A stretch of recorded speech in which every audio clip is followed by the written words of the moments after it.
মেটার presence কৃষি সংবাদ, সুজলা সুফলা।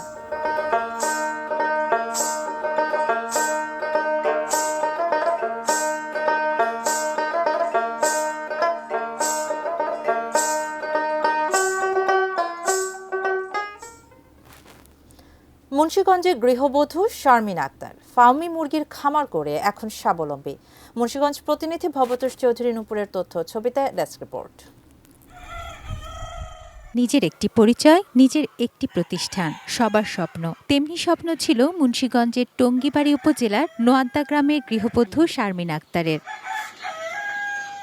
YouTube দেখে পরিকল্পনা করেন মুরগির খামার করার। তারপর বাড়ির আঙিনায় প্রথমে ছোট পরিসরে গড়ে তোলেন মুরগির খামার। পরে পুঁজি বাড়িয়ে সংগ্রহ করেন ফার্মি মুরগির বাচ্চা। তার আর পেছনে ফিরে তাকাতে হয়নি। গত 5 বছরে তার খামারের সংখ্যা বেড়েছে 5টিতে।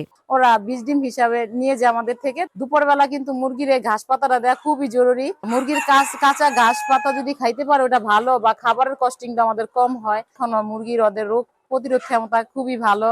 ওরা দেশি মুরগির মতো ওদের দেখা গেছে গরম শীত সবটাই ওরা মেনটেন করতে পারে। মুরগির বাচ্চা আর ডিম বিক্রি করে মাসে গৃহবধূ শারমিন আক্তারের আয় হয় 2 থেকে 3 লাখ টাকা। পরিবারের অন্য সদস্যরাও এখন যুক্ত হয়েছেন তার খামারে। শারমিনে যখন করছিল, খামার পরিচালনা করছে, প্রথমে 300 বাচ্চা দিয়ে শুরু করছে।